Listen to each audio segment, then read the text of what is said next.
plan on going back to UFC. You do?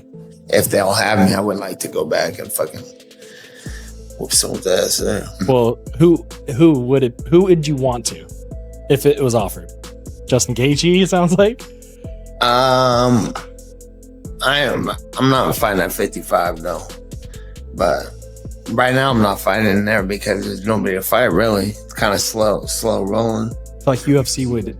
I don't really have a name in mind right now in the UFC. That's why I'm not there right now. Otherwise, but the name, the draw, the excitement that you'd bring to it, I feel like it's really lacking in UFC. Everybody's rushing. Everybody's I'd wrestling. be there if there was somebody that I wanted to go fight. But I want to see the rubber match with Conor McGregor. With time for sure. Yeah, whenever he's back. Me and him for sure got unfinished. There's another fight that would sell and it would be huge. It would be that. It would be Diaz 3. Oh, yeah. That could be, especially if Diaz gets past Poirier. Yes. Even if he doesn't.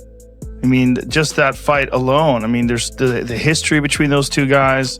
I mean, that would be... And it's so appealing stylistically as well, the fight, you know? Yeah. Like, I'm a grappler at heart. I love grappling. But I also understand that a jiu-jitsu tournament will put people to sleep, you know? Even if you're into jiu-jitsu, it's hard to watch a jiu-jitsu tournament. Yes. But anybody can see a punch hitting someone in the head and them falling down. That's, you know, that's exciting. And him and Diaz is such a great personality matchup. It's such a great skill clash. You know, if I was to design somebody that's going to bring the best out of Conor, you'd want someone that, you know, can hit back and take a big shot and put up at the trash. It's a beautiful fight. I would love to see that rematch. Yeah, the thing about Diaz when they first fought was that he didn't give a fuck about trash talk. It didn't.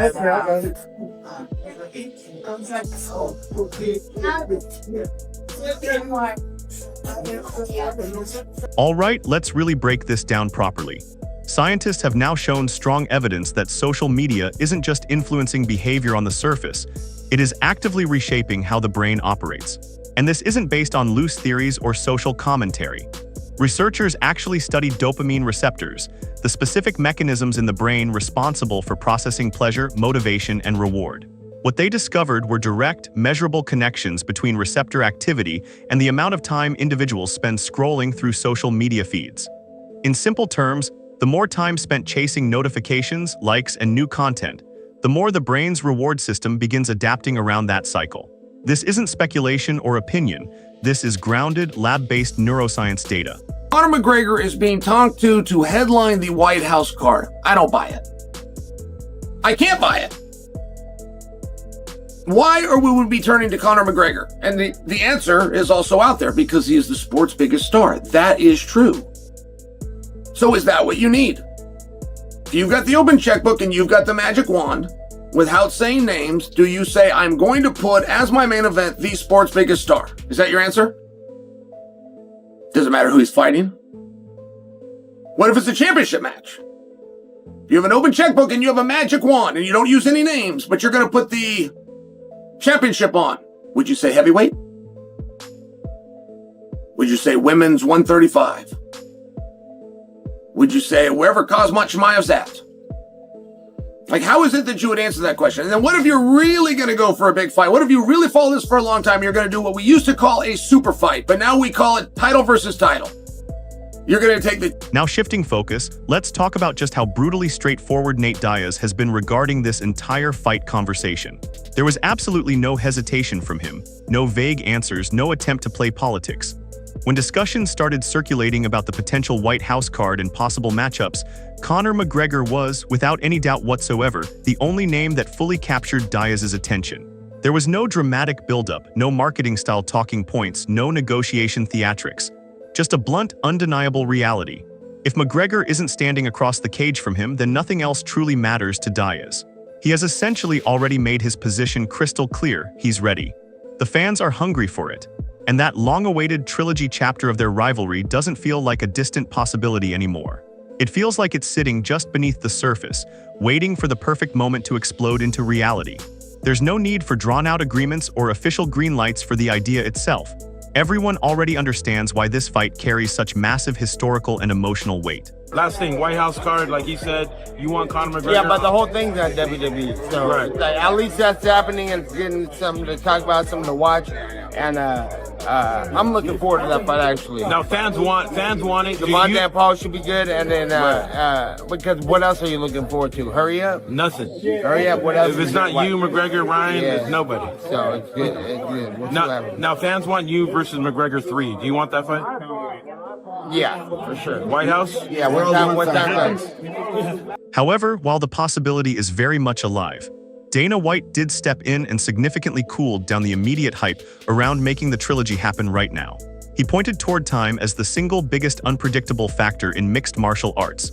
And realistically, he's not wrong.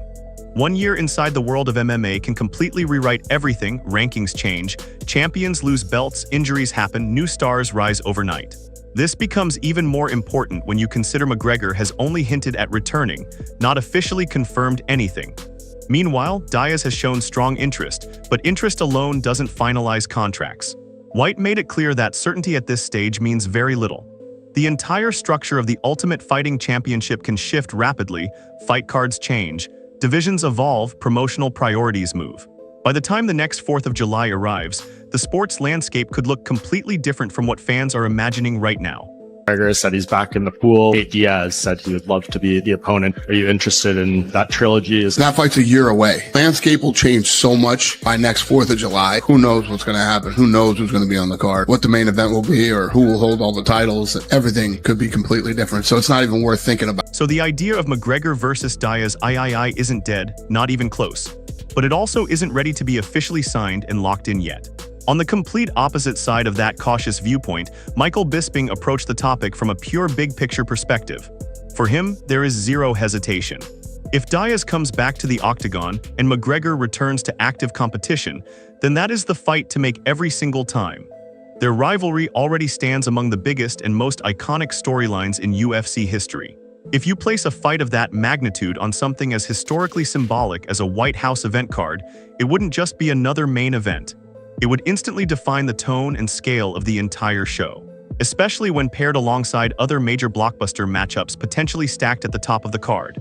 Bisping's reasoning goes deeper than promotion or hype. He believes even if McGregor doesn't technically need another fight for legacy or financial reasons, the competitive fire inside elite fighters never truly fades. That internal drive, the hunger for one more defining moment, one more signature victory, is powerful enough to make McGregor's presence on a historic card feel almost inevitable.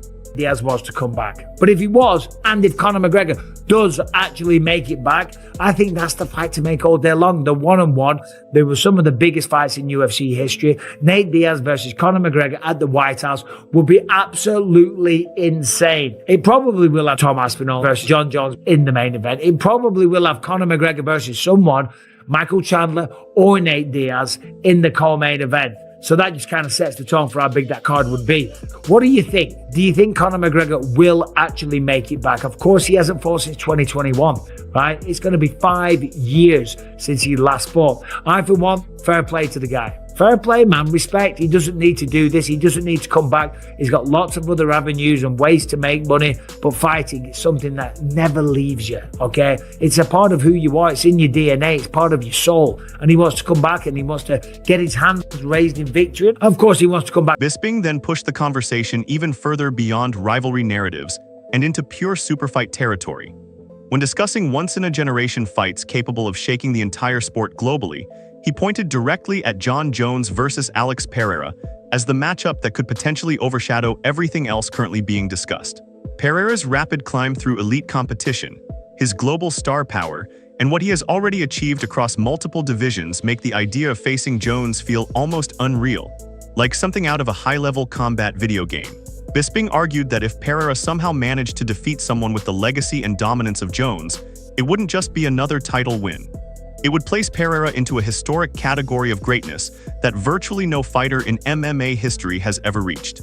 At the same time, Bisping kept his analysis grounded in reality. He acknowledged that McGregor versus Michael Chandler still appears to be the most likely direction from an official planning standpoint.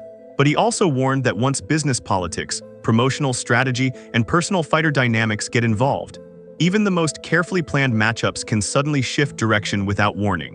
if we're talking about super fights, if we're talking about something that's really going to get the MMA world excited, then it would be John Jones versus Alex Pereira, right? Alex Pereira is one of the biggest stars who came back in style and destroyed Magomed Ankalaev. The man's phenomenal. He's unbelievable. He's a 2-weight division champion. What he's achieved in this sport is ridiculous. If he was to face John Jones and if he was to beat him, then I guess he would go on and fight for the 3rd belt, and that'd be it. That'd be set in stone. Alex Pereira would, without a doubt, without a shadow of a doubt, be the greatest mixed martial artist to ever compete. Simple as that. There's no one that's fought for 3 belts or won 3 belts. Just the thought of that alone is crazy. I mean, it took me about, 26 fights in the UFC to even get 1 title shot. So they're not easy to come by. Anyway, so there's that. Now they're talking about Conor McGregor fighting Michael Chandler. That's going to be the fight that happens. We all know about that. There's nothing new there. And the thing is, if Donald Trump wants it, if the president of the United States wants it, and as Eric says in that video, Meanwhile, many analysts and insiders keep returning to one core factor: timing combined with fan momentum. The next truly massive storyline probably depends on Diaz not just returning to competition, but returning in dominant fashion with a statement-level win at welterweight. Only then does the trilogy with McGregor transform from big fight into a truly must-see mega event worthy of a stage as historic as a White House card. Right now, hardcore fans remain split, with discussions including names like Jorge Masvidal or even Glover Teixeira as possible opponents for Diaz if he returns. But interestingly, many influential voices, including major journalists such as Ariel Helwani, are quietly leaning toward the pure spectacle factor of Diaz versus McGregor as the next mega fight that fans truly crave, whether they openly admit it or not. Fight I want to see next, okay? If Nate Diaz comes back and gets a big win over someone in the welterweight division, okay? And he does it impressively, and then the McGregor fight happens, that's when I'm interested. But right now, I feel like the hardcore fans are kind of in mutual agreement that it's Masvidal or Gaethje. To us, it's kind of Masvidal or Gaethje, and for Chael Sonnen and Ariel Helwani to both say that they think Nate Diaz trilogy should be next is strange to me. Very strange to me, because I would love to see either Gaethje or Masvidal. I feel like everyone's in agreement here. We've seen that Donald Cerrone has been beaten by Conor McGregor in his return. So now the biggest question still stands. Will Nate Diaz actually step back into the octagon to finally face Conor McGregor one more time, or is McGregor preparing a completely different opponent for his long-awaited comeback? Share your thoughts and predictions, because this story is still unfolding, and one major announcement could change the entire direction overnight.